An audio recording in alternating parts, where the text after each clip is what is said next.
बहू, रोटी बन गई क्या? अरे बहू, कितना समय और लगेगा रोटी बनने में? स्वाति, मुझे ऑफिस के लिए देर हो रही है। तुम रोटी पैक कर रही हो तो बता दो, नहीं तो मैं आज बाहर ही लंच कर लूंगा। ये है स्वाति और उसके ससुराल वाले। स्वाति की शादी एक ऐसे घर में हो जाती है जहां पर उसकी सास शर्मिला, ससुर भोलाराम, ननद नीतू, देवर अनुज और पति वरुण रहता है। स्वाति को इतने लोगों के बीच रहने की आदत नहीं, क्योंकि वो अपने माँ बाप की इकलौती बेटी है। उसके माता पिता ने उसको बहुत लाड प्यार से पाला है। अब देखना यह है कि अपने घर में अकेली रहने वाली लड़की क्या बड़े से ससुराल में एडजस्ट हो पाएगी, या हर घर की तरह इस घर में भी सास बहू में घमासान मचेगा। देखते हैं। मम्मी पापा ने पता नहीं क्या सोचकर मेरी शादी ऐसे घर में करवाई है। इसे घर क्यों कहते हैं? जिला घोषित क्यों नहीं कर देते? क्या हुआ भाभी, अकेली खड़ी होकर क्या बड़बड़ा रही हो? कुछ नहीं नीतू, अपने स्वर्ग से सुंदर ससुराल के बारे में सोच रही हूँ। अगर मेरी शादी यहाँ ना होती तो क्या होता मेरा? सो तो है, सभी हमारे घर की ना तारीफ करते हैं। चिंता मत करो भाभी, अब आप हमारे घर का हिस्सा हो, सब आपकी भी तारीफ करेंगे। अब भाभी बातें ना बाद में करना, मेरे लिए जल्दी से रोटी बना दो, मुझे कॉलेज लंच लेकर जाना है। स्वाति नीतू के लिए रोटी बना ही रही थी कि उसका देवर आकर कहता है, भाभी क्या कर रही हो? कबड्डी खेल रही हूँ देवर जी। ओफो, चकला बेलन के साथ कबड्डी। भाभी, इसी बात पर कबड्डी कबड्डी बोलते हुए मेरा लंच भी पैक कर देना। मुझे ना क्रिकेट की प्रैक्टिस के लिए जाना है, आने में लेट हो जाएगा भाभी। ठीक है, कर देती हूँ। भाभी, 2-4 रोटी ज्यादा रख देना, मेरे बुक्कड़ दोस्त भी खाना खाते हैं ना मेरे साथ।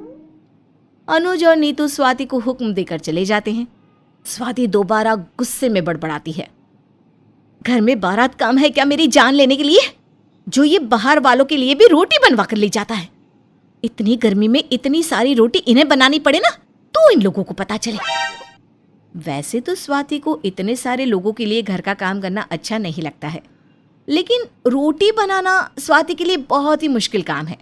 एक दिन स्वाति ने सोचा, सुबह मैंने सभी को रोटी बनाकर दी है, लेकिन आज रात के खाने में मैं सबको चावल बनाकर दूंगी। हाँ, ये ठीक रहेगा, बस चावल बना लेती हूँ, ना रोटी बनानी पड़ेगी और ना ही सब्जी। स्वाति ऐसा ही करती है। रात को जब सभी लोग खाना खाने बैठते हैं तो स्वाति सबके लिए चावल परोस देती है। तभी उसकी सास कहती है, बहू, ये क्या, तूने चावल बनाए हैं?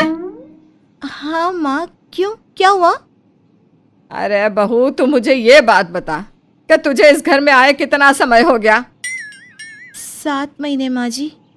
इन 7 महीनों में कभी भी हमारे घर पर चावल बने हैं, या तुझसे कभी किसी ने कहा कि हमें चावल खाना है? नहीं माँ जी। तो आज तूने चावल क्यों बनाए? हमारे घर में कोई चावल नहीं खाता। माँ, भाभी को डांटिए मत ना, उन्हें क्या पता हमारे घर में कौन क्या खाता है। हाँ माँ, अब आगे से भाभी चावल नहीं बनाएगी, है ना भाभी? हाँ देवर जी, ये बात तो ठीक है, लेकिन ये बताओ इन चावलों का होगा क्या? इतने सारे चावल फेंक तो नहीं सकते, गर्मा गर्म है, मैंने अभी बनाए हैं। बहू, तू चिंता मत कर, गली के नुक्कड़ पर कुछ गरीब लोग बैठे हैं, मैं उन्हें ये चावल देकर आता हूँ। एक काम कर बहू, तू रोटी बना ले जल्दी से, तेरी सास सब्जी बना लेगी। तुम दोनों खाना बनाकर लेकर आओ और मैं गरीबों की दुआएं लेकर आता हूँ। भोलाराम चावल का बर्तन लेकर चला जाता है, और वो जब तक दरवाजे से बाहर नहीं चला जाता, स्वाति की नजर उस चावल के बर्तन से हटती ही नहीं। बेचारी स्वाति को इतनी रात में किचन में जाकर सबके लिए रोटियां बनानी पड़ती है। वो रोटी बना ही रही थी कि तभी डाइनिंग टेबल पर बैठा उसका पति उसे आवाज लगाता है, स्वाति, कितनी धीरे धीरे रोटी बनाती हो तुम? माँ ने सब्जी भी बना ली, लेकिन तुम रोटी बनाकर नहीं ला पाई। मेरे हाथ है, कोई मशीन नहीं है, थोड़ा सब्र कर लो। स्वाति एक एक रोटी करके लाती है। तभी उसकी सास कहती है, बहू, अगर तूने ऐसे ही एक एक करके हमें रोटी खिलाई ना, तो पूरी रात हम सब ऐसे ही डाइनिंग टेबल पर बैठे रहेंगे। माँ जी, एक तो आज इतनी रात को रोटी बनवा रही हो, ऊपर से घर के सभी लोग एक साथ खाने बैठ गए। ऊपर से आप लोग इतनी जल्दी जल्दी मचा रहे हो। अरे बहू, तू तो ऐसे बोल रही है जैसे रोटी बनाकर हम पर एहसान कर रही है। माँ जी, एहसान ही तो कर रही हूँ। एक तो आपका खानदान इतना बड़ा है, ऊपर से आप लोग एक टाइम चावल भी नहीं खा सकते। अरे बना दिए थे तो खा ही लेते, इतना ड्रामा करने की क्या जरूरत थी। स्वाति उस दिन अपनी सास के ऊपर कुछ ज्यादा ही गर्म हो जाती है। ये सब वरुण से देखा नहीं जाता। स्वाति, क्या बोले जा रही हो? तुम माँ से इस तरह से बात नहीं कर सकती हो। वरुण स्वाति को डांट देता है। अगले दिन स्वाति फोन पर अपनी माँ से बात कर रही थी। कैसी है बेटा? माँ, आप ये तो मुझसे पूछा मत करो। पहले तो आपने मेरी इतने बड़े फैमिली में शादी करा दी, ऊपर से अब ये पूछती हो तो ऐसा लगता है कि जख्मों पर नमक छिड़क रही हो। अरे बेटा, क्या हुआ? तेरे ससुराल में तेरी किसी से लड़ाई हुई है क्या? माँ, लड़ाई तो मेरी रोज खुद से होती है किचन में। आपने इतने बड़े कुंबे में मेरी शादी क्यों की? आपको पता है मुझे सुबह, दोपहर और शाम तीनों टाइम कितनी कितनी रोटी बनानी पड़ती है। अरे तो क्या हुआ? रोटी बनाना तो तू ऐसे बोल रही है जैसे पता नहीं क्या जंग लड़ रही है। अरे जंग ही तो लड़ती हूँ माँ। मेरी सास ने पूरी क्रिकेट टीम बना रखी है, सबके लिए रोटी बनानी पड़ती है। एक दिन मैंने चावल बना दिए तो पूरे घर में हंगामा हो गया। इस घर के लोग चावल खाना तो पाप समझते हैं। उस दिन स्वाति ने जमकर अपनी माँ से अपनी सास और ससुराल वालों की बुराई की। एक दिन स्वाति फोन में कुछ देख रही थी कि तभी फोन में रोटी बनाने की मशीन दिखाई दी। अरे ये क्या है? रोटी बनाने की मशीन? लेकिन ये तो बहुत महंगी है। वरुण से बात करके देखती हूँ, उनसे कहूँगी कि किसी भी कीमत पर ये मुझे चाहिए। स्वाति वरुण के पास जाती है और उसे फोन दिखाते हुए कहती है, ये देखो वरुण, क्या है ये? ये रोटी बनाने वाली मशीन है और ये आपको मेरे लिए लानी है। दिखा तो तुम ऐसे रही हो जैसे सोने का हार या कोई अच्छी सी ड्रेस हो। ये सोने का हार और किसी भी ड्रेस से ज्यादा जरूरी है मेरे लिए। मुझे ये मशीन चाहिए बस। क्या बात कर रही हो स्वाति? हमें मशीन की रोटी खिलाओगी? तुम्हें पता है मशीन की रोटी खाने से कितनी सारी बीमारी लग जाती है, और तुम तो हर काम में माहिर हो। भला तुम्हें इन मशीनों की क्या जरूरत? मुझे तुम्हारे बाजुओं की ताकत पर पूरा भरोसा है डार्लिंग। जो काम ये फालतू की मशीन नहीं कर सकती ना, वो तुम कर सकती हो। चलो अब सो जाओ, मुझे सुबह ऑफिस भी जाना है। वरुण स्वाति की तारीफों के पुल बांध देता है और सो जाता है। लेकिन स्वाति समझ जाती है कि वरुण या उसकी सास उसे ये मशीन नहीं दिलाने वाली। स्वाति सोचती है, वरुण, तुम्हें मेरी बाजुओं की ताकत पर भरोसा है तो मुझे अपने दिमाग पर। अब देखो तुम मैं क्या करती हूँ। अब स्वाति इलेक्ट्रॉनिक सामान में से कुछ इकट्ठा करती है और बाजार से भी कुछ सामान लेकर आती है और वो अपने आप ही रोटी की मशीन बना लेती है। उसके ससुराल वाले वो मशीन देखकर बहुत हैरान होते हैं। अरे बहू, ये क्या बनाया है तूने? ये रोटी बनाने की मशीन है माँ जी। क्या इसमें सचमुच खाने वाली रोटी ही बनती है? हाँ पापा जी, जैसी रोटी चूल्हे पर बनती है ना, वैसी ही बनती है। मैं अभी आपको बनाकर दिखाती हूँ। स्वाति सबको उस मशीन से रोटी बनाकर दिखाती है। रोटी बहुत अच्छी बनती है। घर के सभी लोग बहुत खुश थे, लेकिन सबसे ज्यादा खुश थी स्वाति, क्योंकि उसे रोटी बनाने से छुटकारा जो मिल गया था। उस दिन के बाद से स्वाति सबको खुशी खुशी रोटी बनाकर देने लगी। विपुल सुनंदा का छोटा बेटा है, जिसे सुनंदा ने बड़े ही लाड़ प्यार से पाला है। सुनंदा के बड़े बेटे विराट की शादी प्रतिमा से हो जाती है और प्रतिमा सुनंदा का घर बड़े अच्छे से संभाल लेती है। एक दिन प्रतिमा को अपनी कुछ सहेलियों से मिलने जाना था, इसलिए वो जल्दी जल्दी खाना बनाती है। फटाफट खाना बना लेती हूँ, फिर तैयार होने में भी वक्त लगेगा। इतने दिनों बाद सब मिल रहे हैं, मुझे तो सबसे अच्छा दिखना है भाई। प्रतिमा दोपहर का खाना बनाकर अपनी सहेलियों से मिलने चली जाती है। उसके जाने के बाद विपुल और विराट घर आते हैं और सुनंदा से कहते हैं, माँ, बहुत जोरों की भूख लगी है, जल्दी से खाना लगा दो। भूख तो मुझे भी लग रही है, लेकिन ये चावल दाल खाने का मन नहीं कर रहा। अभी ये खा ले, मेरा राजा बेटा है ना तू।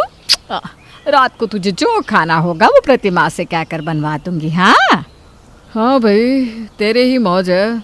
माँ भी तेरी पसंद का खाना बनाती है और प्रतिमा भी। मेरे नसीब में तो बासी ही है। नजर मत लगाओ भैया। सुनंदा दोनों बेटों को खाना परोसती है। विराट तो कुछ नहीं कहता, चुपचाप खा लेता है। लेकिन विपुल जैसे ही एक निवाला खाता है जोर से कहता है, क्या माँ, ये कैसी सब्जी बनाई है? इसमें कुछ है ही नहीं, मुझे नहीं खाना, ना नमक है ना मिर्ची। विपुल थाली घिसका देता है और खाने पर से उठ जाता है। लेकिन उसे रोकते हुए सुनंदा कहती है, अरे बेटा रुक जा, देख मैं तेरे लिए ना एकदम गोल गोल आलू के पराठे बना देती हूँ। तुझे गोल गोल रोटी पसंद है ना?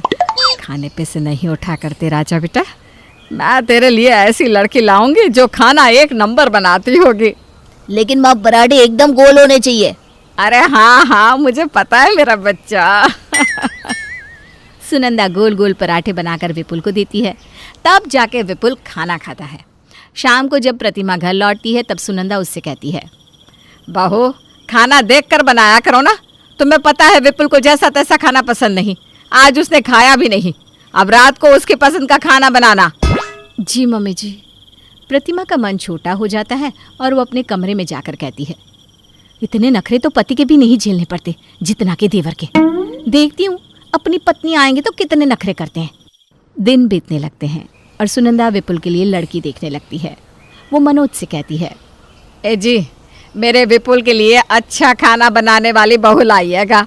हाँ हाँ, कोशिश तो यही है, बाकी तो हम कौन सा किसी के अंदर झांक के देख सकते हैं, हाँ? विपुल के लिए हेमा का रिश्ता आता है और हेमा भी सबको पसंद आ जाती है। सुनंदा हेमा से एक ही सवाल पूछती है, बेटा तुम्हें खाना बनाना तो आता है ना? मेरे बेटे को जैसा तैसा खाना पसंद नहीं, वो खाने का बहुत शौकीन है। मेरी बेटी के बने खाने की तारीफ तो दूर दूर तक होती है। खाने वाला उंगलियां चाट चाट कर खाता है। अरे बस, तो फिर हमें और कुछ नहीं चाहिए। शादी के ढोल बजवाइए जल्द से जल्द। महीने भर बाद दोनों की शादी हो जाती है और हेमा बहू बनकर सुनंदा के घर आ जाती है। घर में खुशी का माहौल होता है। अगले दिन हेमा साड़ी पहनकर अपनी पहली रसोई के लिए तैयार रहती है। सुनंदा उससे कहती है, बहू आज विपुल के पसंद की गट्टे की सब्जी, राजमा, चावल, खीर और बेसन की रोटी बना ले। तेरे हाथों का स्वाद हमें भी तो पता चले। जी मम्मी जी। हेमा रसोई में चली जाती है और कमर कसकर काम में लग जाती है। आज मैं ऐसा खाना बनाऊंगी कि सब मेरे खाने के दीवाने हो जाएंगी। हेमा एक एक करके सब कुछ बना लेती है। इतनी देर में हेमा को अकेला काम करता देख प्रतिमा भी रसोई में आ जाती है और कहती है, हेमा रोटियां मैं बना लूँगी, तुम तब तक थोड़ा आराम कर लो, फिर सबका खाना लगा देना। तुम भी बहुत देर से खाना बनाने में लगी हो ना? थैंक यू भाभी, आपकी जैसी जेठानी तो नसीब से मिलती है। प्रतिमा रोटियां बना लेती है और हेमा सबको खाना लगा देती है। खाने की प्लेट देखकर विपुल की आंखें बड़ी बड़ी हो जाती है और वो कहता है, प्लेट तो बहुत अच्छे से सजा है और रोटियां एकदम गोल गोल जैसी मुझे पसंद है। अब खा के देखता हूँ खाना कैसा बना है। बहू को तो मैं चुन कर लाई हूँ, लाखों नहीं करोड़ों में एक है मेरी बहू। सभी खाना खाते हैं और तारीफ करते नहीं थकते। खाना खाकर तो मन खुश हो गया भाई आज। बहू सच में खाना बहुत स्वादिष्ट बना है, बिल्कुल जैसा मेरे विपुल को पसंद है। अब तो खुश है ना विपुल, गोल गोल रोटियां देखकर? हाँ माँ, गोल रोटी देखकर ही मेरा आधा लीटर खून ऐसे ही बढ़ जाता है और खाना भी बहुत अच्छा बना है। सब खा पीकर अपने अपने कमरे में चले जाते हैं और प्रतिमा हेमा को बताती है कि विपुल को गोल रोटियां ही पसंद है। हेमा मन ही मन सोचती है, ऐसा भला कौन ही करता है? रोटियां गोली होनी चाहिए, भले अच्छी से सेकी ना हो। अगले दिन सुनंदा हेमा को नाश्ता बनाने को कहती है। नाश्ते में नेहा रोटी और पनीर की सब्जी बनाकर सबको परोसती है। आड़ी टेढ़ी रोटी देखकर विपुल का माथा गर्म हो जाता है और वो कहता है, क्या ये ऐसी कोई रोटी होती है क्या? अरे खा के तो देखिए, खाना स्वाद होना चाहिए, शक्ल से क्या लेना देना। ऐसी रोटियां तुम ही खाओ। विपुल खाने पर से उठकर चला जाता है और सुनंदा कहती है, ये क्या है बहू, तुमने तो कहा था तुम्हें खाना बनाना आता है, ऐसे बनती है रोटियां? अब मेरा बेटा भूखा रहेगा क्या? मुझे खाना बनाना आता है मम्मी जी, बस रोटियां गोल नहीं बनती, इसमें मैं क्या करूं? क्या करूं? मुझे नहीं पता। अरे किसी भी तरह से गोल रोटियां बनाना सीख लो, वरना वापस चली जाओ अपने मायके। हेमा रोने लगती है। तभी प्रतिमा कहती है, यही होता है यहाँ, बहू की इज्जत बस गोल रोटी पे निर्भर है। विपुल जी को माँ ने कुछ ज्यादा ही सर पर चढ़ा रखा है। रो मत, कुछ ऐसा करो जिससे इनकी अकल ठिकाने आ जाए। इनकी अकल तो मैं ठिकाने लगा कर रहूंगी। आपको मेरा साथ देना होगा भाभी। अरे हाँ हाँ, मैं हर वक्त तुम्हारे साथ हूँ। एक दिन सुनंदा की तबीयत खराब हो जाती है और वो बेड से उठ तक नहीं पाती। सारी जिम्मेदारियां प्रतिमा के सिर आ जाती है और वो बेचारी दिन भर खाना बनाती रहती है, क्योंकि हेमा के हाथ की बनी रोटियां विपुल खाता नहीं। हेमा प्रतिमा से कहती है, भाभी आप कोई बहाना करके यहाँ से चली जाओ, फिर देखो क्या होता है। ठीक है। प्रतिमा कह देती है कि उसकी माँ की हालत बहुत ख़राब है और उसे जाना ही होगा। प्रतिमा के चले जाने के बाद हेमा ही रोटियां बनाती है। रात को विपुल घर आकर खाने के लिए बैठता है। हेमा टेढ़ी मेढ़ी बनी रोटी और सब्जी विपुल को देती है। क्या है ये, तुम्हें एक बार में समझ में नहीं आता क्या? मैं ऐसा खाना नहीं खाने वाला, मैं बाजार से खा लूंगा। ठीक है, कितने दिन तक बाहर का खाओगी? मम्मी जी को 1 महीने का बेड रेस्ट है और भाभी तो कम से कम 10 दिन तक तो नहीं आने वाली। तुम उसकी फिक्र मत करो, अपना काम करो। विपुल बाहर जाकर खाना खाता है। इसी तरह विपुल रोज 3 टाइम बाहर का खाना खाता है। एक रोज विपुल के पेट में बहुत भयंकर दर्द उठता है। दर्द के मारे वो जमीन पर लोटने लगता है। ये दर्द मुझसे बर्दाश्त नहीं होगा, मुझे डॉक्टर के पास ले जाओ कोई। हेमा विराट को दुकान से बुलाती है और विराट विपुल को अस्पताल ले जाता है, जहां डॉक्टर कहते हैं, इन्हें फूड पॉइजनिंग हुई है सर। क्वालिटी देखी जाती है, डेकोरेशन नहीं। घर का खाना जैसा भी हो वही खाना चाहिए। डॉक्टर की बातें सुनकर विपुल की आंखें खुल जाती है। जी डॉक्टर साहब, मुझे समझ में आ गया है, ये सब मेरी गलती है। गोल रोटियों के चलते मैंने खराब खाना खाया। अब मुझे चाहे गोल रोटी मिले या ना मिले, मैं घर का ही खाऊंगा। विपुल को डिस्चार्ज करवाकर घर ले आते हैं।